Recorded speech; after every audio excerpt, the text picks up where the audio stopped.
Hi guys, welcome back to my YouTube blog. ಎಲ್ಲರೂ ಹೇಗಿದ್ದೀರಾ? I hope ಎಲ್ಲರೂ ಚೆನ್ನಾಗಿದ್ದೀರಾ ಅಂತ ಅಂದ್ಕೊಳ್ತೀನಿ. ಇದು ನಮ್ಮ ಪಾಪದ್ದು ನಾಳೆ ಫಂಕ್ಷನ್ನು ಅನ್ನೋಂಗೆ ಒಂದು ದಿನ ಮುಂಚೆ ಫೋಟೋಶೂಟ್ ಮಾಡಿಸಿದ್ವಿ. ಅದ್ರದ್ದು ವ್ಲಾಗ್ ಆಗಿರುತ್ತೆ. ಅದರದ್ದು ಮತ್ತು ಡೆಕೋರೇಷನ್ ಯಾವ ಥರ ಮಾಡಿಕೊಟ್ಟಿದ್ರು ನಮಗೆ ಅಂತ ಹೇಳ್ಬಿಟ್ಟು ಅದು ವ್ಲಾಗ್ ಮಾಡೋಣ ಅಂತ ಹೇಳ್ಬಿಟ್ಟು ಮಾಡ್ಕೊಂಡಿರೋದು. ಸೊ ಪಾಪುದು ಡೆಕೋರೇಷನ್ ಮಾಡೋದಕ್ಕೆಲ್ಲನ ಅಲ್ಲಿ ಫೋಟೋಸ್ಗಳು ಬೇಕಾಗಿತ್ತು. ನಮ್ಮ ಹತ್ರ ಇದ್ದಿದ್ದು ಫೋಟೋಸ್ ಎಲ್ಲ ಕಳಿಸಿದ್ವಿ, ಮೊಬೈಲಲ್ಲಿ ತೆಗ್ದಿದ್ದವು. ಅವು ಅಷ್ಟು ಕ್ಲಾರಿಟಿ ಇಲ್ಲ ಅಂತ ಹೇಳ್ಬಿಟ್ಟು ಮತ್ತು ಇವನಿಗೆ ಫೋಟೋಶೂಟ್ ಮಾಡಿಸಿ ಅಲ್ಲಿ ಡೆಕೋರೇಷನ್ಗೆ ತೊಗೊಂಡೋಗ್ಬೇಕು ಅಂತ ಹೇಳ್ಬಿಟ್ಟು ಫೋಟೋಸ್ ತೆಗ್ಸೋಣ ಅಂತ ಅವ್ರ ಮನೆ ಹತ್ರನೇ ಬಂದ್ವಿ. ಇವರು ಬೇರೆ ಯಾರೂ ಅಲ್ಲ, ನಮ್ಮ ರಿಲೇಷನ್ನೇ. ಅವ್ರದ್ದು ಸ್ಟುಡಿಯೋ ಕೂಡ ಇದೆ ಮತ್ತು ಈವೆಂಟ್ ಮ್ಯಾನೇಜ್ಮೆಂಟ್ ಕೂಡ ಮಾಡಿಕೊಡ್ತಾರೆ. ಸೊ ಹಂಗಾಗಿ ಇವ್ರಿಗೇ ಡೆಕೋರೇಷನ್ಗೆ ಮತ್ತು ಫೋಟೋಸ್ಗೆ ವಿಡಿಯೋಸ್ಗೆಲ್ಲ ಇವ್ರಿಗೆ ಹೇಳಿದ್ವಿ. ಡೆಕೋರೇಷನ್ಗೆ ಫೋಟೋಸ್ ಬೇಕಾಗಿತ್ತಲ್ಲ, ಹಂಗಾಗಿ ಅವ್ರ ಮನೆ ಹತ್ರನೇ ಹೋಗಿ ಫೋಟೋಸ್ ಎಲ್ಲ ತೆಗ್ಸೋಣ ಅಂತ ಹೇಳ್ಬಿಟ್ಟು ಕರ್ಕೊಂಡೋಗಿ ಇದೊಂದು ಜೊತೆ ಬಟ್ಟೆನಲ್ಲಿ ಫಸ್ಟು ಫೋಟೋಶೂಟ್ ಮಾಡಿಸಿದ್ವಿ. ಆವಾಗ ಆರಾಮಾಗಿ ಫೋಟೋಶೂಟ್ ಮಾಡಿಸ್ಕೊಂಡು ಏನೂ ಪ್ರಾಬ್ಲಮ್ ಇಲ್ಲದಂಗೆ ಆರಾಮಾಗಿ ಫೋಟೋಸ್ ತೆಗೆಸ್ಕೊಂಡ. ಇದಾದಮೇಲೆ ಈ ಡ್ರೆಸ್ ಚೇಂಜ್ ಮಾಡಿಬಿಟ್ಟು ಬೇರೆ ಡ್ರೆಸ್ ಹಾಕ್ಬಿಟ್ಟು ಫೋಟೋಸ್ ತೆಗ್ಸೋಣ ಅಂತ ಹೇಳ್ಬಿಟ್ಟು ಡ್ರೆಸ್ ಚೇಂಜ್ ಮಾಡ್ತಿದ್ದಂಗೆ ಫುಲ್ಲು ಅಳೋದಕ್ಕೆ ಸ್ಟಾರ್ಟ್ ಮಾಡಿಬಿಟ್ಟ. ಹಾಗಾಗಿ ಇದೊಂದರಲ್ಲಿ ವಿಡಿಯೋ ಮಾಡಿಕೊಂಡೆ. ಅದಾದಮೇಲೆ ಫುಲ್ಲು ಅಳೋದಕ್ಕೆ ಸ್ಟಾರ್ಟ್ ಮಾಡಿಬಿಟ್ಟ. ಹಂಗಾಗಿ ನೆಕ್ಸ್ಟ್ ಡ್ರೆಸ್ಗಳಲ್ಲೆಲ್ಲ ಫೋಟೋಸ್ ತೆಗ್ಸಿದ್ದೇನು ವಿಡಿಯೋ ಮಾಡ್ಕೊಳ್ಳೋದಕ್ಕಾಗಲಿಲ್ಲ.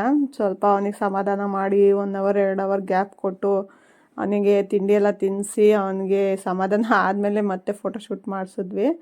ಆವಾಗ ಚೆನ್ನಾಗಿ ಫೋಟೋಸ್ ಎಲ್ಲ ತೆಗೆಸ್ಕೊಂಡ.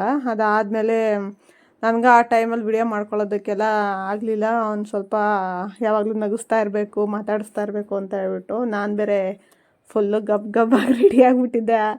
ರೆಡಿ ಎಲ್ಲ ಆ ಥರ ಆಗಿಬಿಟ್ಟಿದ್ದೆ. ಯಾಕಂತಂದರೆ ಮನೇಲಿ ಸ್ವಲ್ಪ ಕೆಲಸ ಬೇರೆ ಮಾಡ್ತಾಯಿದ್ದೆ.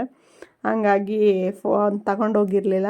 ಸ್ವಲ್ಪ ಫೋಟೋಶೂಟ್ ಮಾಡಿಸ್ಕೊಂಡು ಬೇಗ ಬಂದು ಮನೆ ಕೆಲಸ ಎಲ್ಲ ಮುಗಿಸ್ಕೊಳ್ಳೋಣ ಅಂತ ಹೇಳ್ಬಿಟ್ಟು. ಇನ್ನು ಅಷ್ಟಾದಮೇಲೆ ಮತ್ತೆ ಬ್ಲಾಗೇನು ಅವತ್ತು ಕಂಟಿನ್ಯೂ ಮಾಡೋದಕ್ಕೆ ಹೋಗಲಿಲ್ಲ, ಸ್ವಲ್ಪ ಕೆಲಸ ಜಾಸ್ತಿ ಇದ್ದಿದ್ದರಿಂದ. ಇನ್ನು ಡೈರೆಕ್ಟು ನಾವು ಲೊಕೇಶನ್ ಯಾವ ಲೊಕೇಶನಲ್ಲಿ ಫಂಕ್ಷನ್ ಮಾಡಿದ್ವೋ ಸೊ ಅದನ್ನು ನಾನು ವಿಡಿಯೋ ಮಾಡಿಕೊಂಡು ಅಲ್ಲಿಂದ ಸ್ಟಾರ್ಟ್ ಮಾಡಿಕೊಂಡೆ ಮತ್ತೆ ಬ್ಲಾಗ್ನ. ಅವ್ನಿಗೆ ಯಾವ ಥರ ಅಲ್ಲಿ ಡೆಕೋರೇಷನ್ ಎಲ್ಲ ಮಾಡಿರ್ತಾರೆ ಅಂತ ಒಂದು ಎಕ್ಸೈಟ್ಮೆಂಟ್ ಇತ್ತು ನನಗೂ. ಯಾಕಂತಂದರೆ ನಾನು ನೋಡಿರಲಿಲ್ವಲ್ಲ, ಹಂಗಾಗಿ ಬಂದಿದ್ದ ತಕ್ಷಣ ನಾವು ಅಲ್ಲಿ ಬೆಳಗ್ಗೆ ಬೇಗನೆ ಹೊರಟ್ಬಿಟ್ಟು ಬಂದ್ವಿ. ಒಂದು 6:30-7 ಗಂಟೆ ಅಷ್ಟೊತ್ತಿಗೆಲ್ಲ ಬಂದ್ವಿ ಫಂಕ್ಷನ್ ಹಾಲ್ ಹತ್ರ.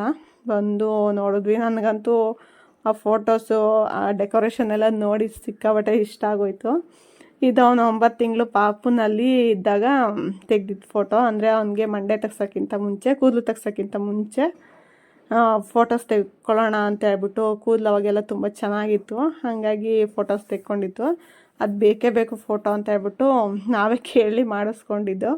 ಇನ್ನು ಇವೆಲ್ಲನ ಅಲ್ಲಿ ಫೋಟೋಶೂಟ್ ಮಾಡಿದಂಥ ಫೋಟೋಗಳು. ಇನ್ನು ಹಿಂದೆ ಇರೋವೆಲ್ಲ ಮೊಬೈಲಲ್ಲಿ ತೆಗೆದಿದ್ದು. ಆ ಕೃಷ್ಣಂದು ಅಷ್ಟೇ ಮೊಬೈಲಲ್ಲಿ ತೆಗ್ದಿರೋ ಫೋಟೋಸು. ಮತ್ತು ಅಪ್ಪು ಫೋಟೋ ಒಂದು ಬೇಕು ನಮಗೆ ಅಂತ ಹೇಳಿದ್ದಕ್ಕೆ ಅವರು ಕೂಡ ಅಪ್ಪುವಿನ ಅಪ್ಪಟ ಅಭಿಮಾನಿಯಾಗಿರೋದ್ರಿಂದ ಅವೆರಡು ಫೋಟೋನ ಫ್ರೇಮ್ಗೆ ಹಾಕ್ಬಿಟ್ಟು ಸ್ವಲ್ಪ ಡೆಕೋರೇಷನ್ಗೆ ರೆಡಿ ಮಾಡ್ಕೊಂಬಂದಿದ್ರು.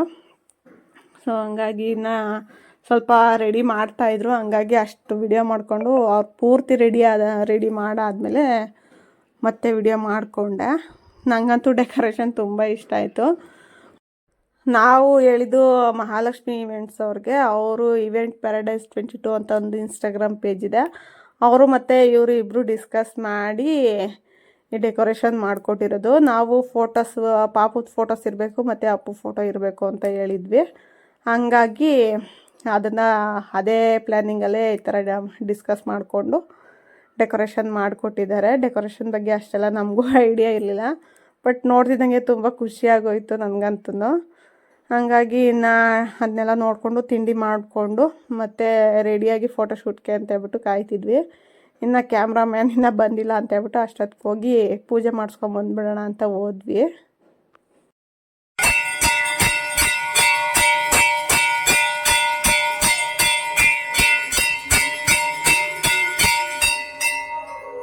ಇನ್ನು ಇವ್ರು ಗೊತ್ತಲ್ಲ, ನಮ್ಮ ಬಾಸ್ ಆಂಜನೇಯ ಸ್ವಾಮಿ, ಹೋಗಿ ಪೂಜೆ ಮಾಡಿಸ್ಕೊಂಡು ಅದಾದಮೇಲೆ ಪ್ರಸಾದ ಇಸ್ಕೊಂಡು ಇನ್ನು ಫಂಕ್ಷನ್ ಹಾಲ್ ಹತ್ರ ಹೋದ್ವಿ.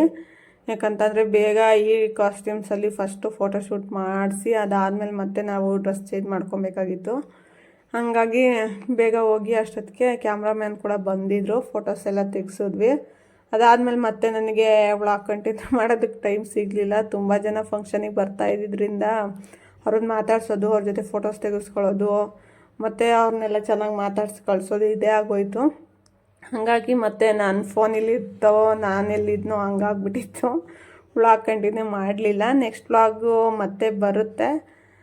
ಸೊ ಅದರಲ್ಲಿ ಫಂಕ್ಷನ್ದು ಪೂರ್ತಿ ವಿಡಿಯೋಸ್ನ ಅಪ್ಲೋಡ್ ಮಾಡ್ತೀನಿ. ವಿಡಿಯೋ ನೋಡಿ ಸಪೋರ್ಟ್ ಮಾಡ್ತಾಯಿರಿ. ವ್ಲಾಗ್ನ ಎಂಡ್ ಮಾಡ್ತಾಯಿದ್ದೀನಿ. ಸಬ್ಸ್ಕ್ರೈಬ್ ಆಗದೆ ವಿಡಿಯೋ ನೋಡ್ತಾ ಇರೋರು ದಯವಿಟ್ಟು ಸಬ್ಸ್ಕ್ರೈಬ್ ಮಾಡಿಕೊಂಡು ಸಪೋರ್ಟ್ ಮಾಡ್ರಪ್ಪ. Thank you for watching.